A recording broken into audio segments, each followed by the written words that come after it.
भारत का स्वदेशी पुरुषोत्तम राम भूतनाथ भोलेनाथ एवं योगेश्वर श्री कृष्ण पर अवलंबित है। उक्त बातें स्वदेशी जागरण मंच के संस्थापक सदस्य और पूर्व सांसद वीरेंद्र सिंह मस्त ने कही। वह सिकंदरपुर में गांधी जयंती के अवसर पर महात्मा गांधी एवं लाल बहादुर शास्त्री के तैलचित्र पर पुष्प अर्पित करने के पश्चात स्वदेशी एवं स्वावलंबन के संबंध में गांधी जी की अवधारणा विषय पर बोलते हुए कहा। कार्यक्रम को पूर्व सांसद रविंद्र कुशवाहा, पूर्व मंत्री राजधारी, पूर्व मंत्री नारद राय, पूर्व विधायक भगवान पाठक, मोहन कांत राय, आनंद मोहन सिंह, संजय राय ने संबोधित किया। प्रमुख रूप से उसमें सुरेश सिंह, जोगेंद्र सिंह, रविंद्र सिंह,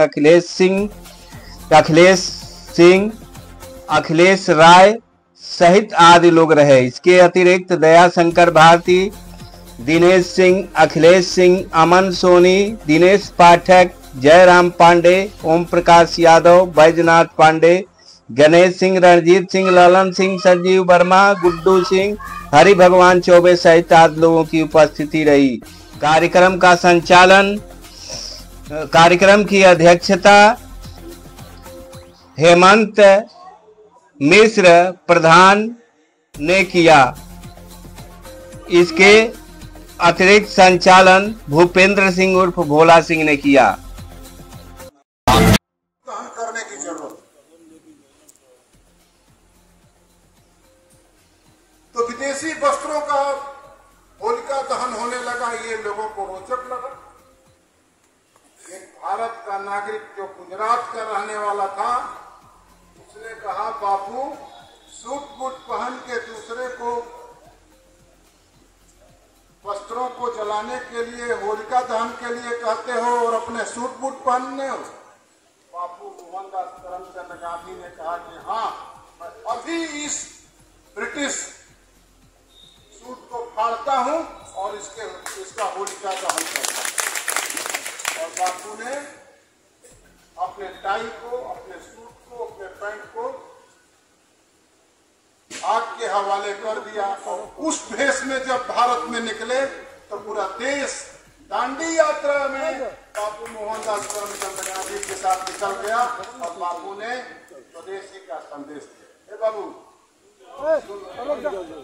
हम भाषण देवे लगे तो मिठाई बांटे लगे तो मिठाई कि भारत का स्वदेशी जो है वो मर्यादा पुरुषोत्तम राम के मर्यादा, योगी राजा कृष्ण के विवेक और भूत भान भोले बाबा के शंकर के त्याग पर और अद्वित स्वदेशी है भारत का स्वदेशी। कैसी मर्यादा होनी चाहिए समाज की, ये मर्यादा पुरुषोत्तम राम ने प्रकट करके बताया है कि भारत का स्वधर्म क्या है। जब देश में एक बार हमारे जैसे राजनीतिक क्षेत्र में काम करने वाले जैसे आज कहा जाए कि आपको चलिए अभी शपथ लेना है, चलो भाई, और ये कहा जाए कि नहीं अभी आपके पिताजी ने आपको कहा है कि आप चले जाइए 10 साल कहीं, शपथ नहीं लेना है, तो मैं लगूंगा उनको समझाने के लिए कि नहीं जाएगा तो शपथ लेने जाना है, ये करना है, वो करना है। लेकिन मर्यादा पुरुषोत्तम राम ने अपने रघुकुल की मर्यादा कायम करते हुए इस दुनिया को दिखा दिया कि भारत की मर्यादा क्या होती है। 12 वर्ष का वनवास स्वीकार, 14 वर्ष का वनवास स्वीकार कर लिया, लेकिन राज की गद्दी को तोड़ा दिया। औरत राजा हुए ना, एक हफ्ता पीते प्लेट रेट बढ़ जाए। अब कोई भी बेईमान डॉक्टर हिंदुस्तान का यह बात कहने को तैयार नहीं है। पपीता खाने के लिए नहीं कहता है, पपीता का टैबलेट खाने के लिए कहता है। इसलिए लड़ाई बड़ी है और लड़ाई वीरेंद्र सिंह मस्त जी ने जो शुरू किया था अपने जवानी के दिनों में, इस लड़ाई को, उस मशाल को लेकर के चलने के लिए आदरणीय राजधारी सिंह जी ने आज आपने गांधी जयंती पर यह विषय रखने का काम किया है। तो दिल खोल करके जितने लोग आए हैं, मैं हर सभाओं में कहता हूं, संख्या बल कोई माने नहीं रखता, माने रखता है कि माननीय वीरेंद्र सिंह की बात आपको पसंद आई कि नहीं आई। का जमाना आ गया है, सोशल मीडिया का जमाना आ गया है। कभी चीजों को मंगाने में, कभी चीजों को खोजने में बहुत समय लगता था। कभी विदेशी सामान मंगाना पड़े तो इंतजार करना पड़ता था। आज जिस दौर में हम इस सवाल को लेकर के खड़े हुए हैं, इस दौर में तो मोबाइल उठाइए, अपना डिमांड बताइए और 15 मिनट में आपके घर पहुंच जाएगा। यह विदेशी कंपनियों ने इंतजाम करने का काम किया है। पिता तुल्य लोगों, आपकी संख्या ज्यादा है, इसलिए मोबाइल कम चल रहा है। नौजवानों की संख्या ज्यादा होती तो मस्त जी का भाषण सुनते चाहे नहीं सुनते, एम जूम में क्या मिल रहा है इसकी तलाश जरूर करते। यही हिंदुस्तान है। इस हिंदुस्तान के शक्ल को बदलने के लिए हमारे पुरखों ने आहुति देने का काम किया, इस दुनिया में दिखाने का काम किया। जब भारत के प्रतिनिधि के रूप में अमेरिका जा रहे थे और वहां सिक्योरिटी के लोगों ने कहा कि पगड़ी बांधे हो, पगड़ी बांध करके नहीं गए उस प्रतिनिधि मंडल में। ऐसे आदरणीय वीरेंद्र सिंह मस्त का मैं स्वागत करता हूं। यह गांधी जी की अवधारणा थी और गांधी ऐसा पुरुष रहा इस धरती का कि आज बहुत लोग कह रहे हैं सोना महंगा हो गया, लेकिन लोग भूल गए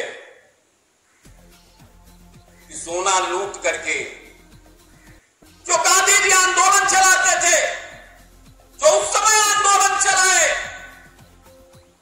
आज जो लोग सोना लूट करके लेके चले गए, जिसके वजह से सोना महंगा हो गया, हमारे नेता आदरणीय मोदी जी पुनः उसको लाने का प्रयास कर रहे हैं। और आएगा तो दिन नहीं, इतने दिन के बाद आप गांधी को याद कर रहे हो, मोदी को भी याद करोगे।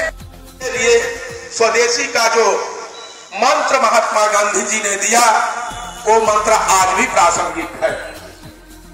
इस मंच से मैं बहुत ज्यादा कुछ नहीं कहूंगा, क्योंकि हमारे नेता आदरणीय वीरेंद्र सिंह मस्त जी जो स्वदेशी से लेकर के गांव की कृषि और कृषि परंपरा की जो जिस तरह से वो विश्लेषण करते हैं, जो चाहे वो पार्लियामेंट हो चाहे जनता के बीच हो, अपनी बात देसी तरीके से अपनी भाषा में सहज और सरल तरीके से समझाने का काम करते हैं। तो ऐसे विद्वान आदमी के सामने हमको कोई बहुत लंबी बात नहीं करनी है, केवल यही कहना है कि हम लोग तो देसी लोग। पूरब से लेकर पश्चिम तक स्वदेशी का नारा पहली बार भारत की राजनीति में, भारत के इतिहास में वो स्वदेशी का नारा दिया, और जिसका नतीजा हुआ कि आजादी की लड़ाई में पूरे देश को एक सूत्र में बांधने का काम, सबको एक साथ जोड़ने का काम गांधी जी का यह जो स्वदेशी का नारा था वह जो है कामयाब हुआ। और पूरे देश के लोग गांधी जी के नेतृत्व में अंग्रेजों के खिलाफ अपना सर्वस्व निछावर करने के लिए आगे आए। गांधी जी ने विदेशी वस्तुओं का बहिष्कार का नारा दिया, चाहे सरकारी स्कूल का बहिष्कार हो, कचहरी का बहिष्कार हो, और साथ ही साथ एक रचनात्मक सुझाव भी दिया कि आप अपना विकल्प उत्पादन भी करें। खादी का काम, कपड़ा, जो किसी जमाने में लंका साहिब से, इंग्लैंड से कपड़ा आता था, उसको हम सारे लोग पहनते थे। गांधी जी ने कहा कि हम घर घर चरखा चला करके, अपना सूत काट करके हम उस कमी को पूरा करें। उस स्वदेशी के द्वारा हमारे अंदर राष्ट्र भावना भी आती है, हमारे अंदर सामाजिक समरसता भी आती है, और किसी भी समाज और देश के विकास के लिए सामाजिक समरसता। देख रहे हैं तपोभूमि न्यूज चैनल। तपोभूमि न्यूज चैनल में आपका स्वागत है। चैनल को सब्सक्राइब करें, घंटी के बटन को दबाएं एवं लाइक करें।